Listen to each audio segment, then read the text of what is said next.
Now,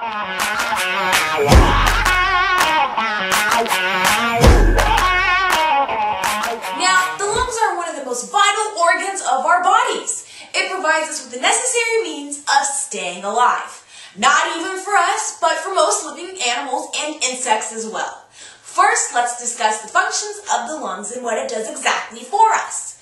The true development of lungs doesn't start until the late teens. This is a high point for being a lung.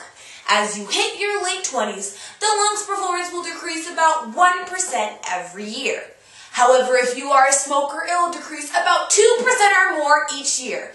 So, my advice to those smokers, stop smoking them cigarettes. I would like for you guys to meet my subject and intern, Eva Longoria. She is going to help us demonstrate the function of the lungs. Now, every day you take about 23,000 breaths a day. That's about 10,000 quarts of lung capacity.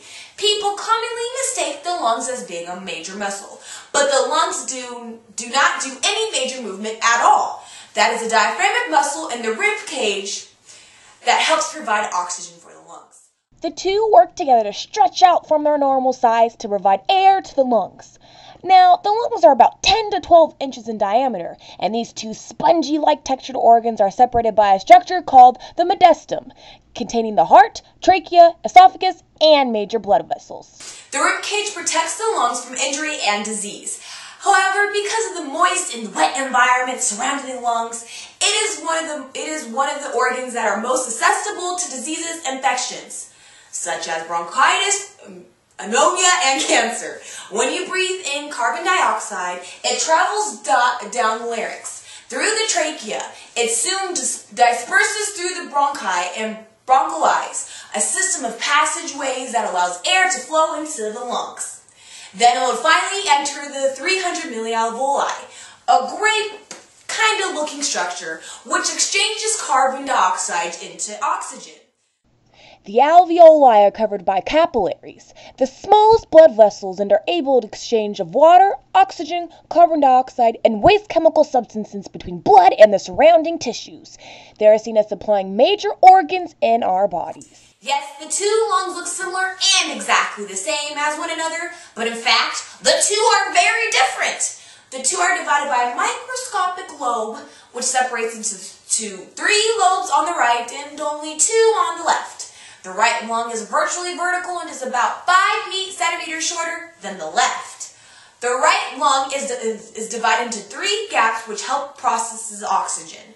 On the other hand, the left lung is pointy and contains the cardiac notch where the heart and major blood vessel is protected beneath. The left lung only has 2 gaps and exchanges no gaps, unlike the right lung. With the understanding of lungs behind us now, we need to take a better look at smokers' lungs. The noticeable difference in healthy lungs and smoker lungs is in its colors.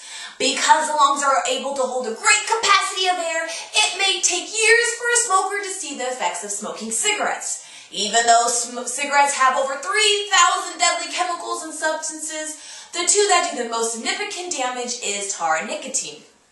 Now, tar is this thick and black and gooey substance, kind of like the tar we make to use roads. It is what is left of tobacco after it has been smoked. It is what causes the black spots to appear on the smoker's lungs.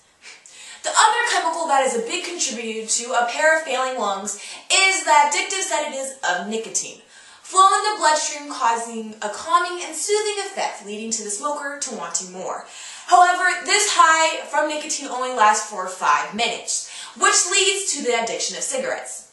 The chemicals in the cigarette cause the bronchial tubes to decrease in size. They become smaller and smaller and smaller, causing the alveoli air sacs to close up.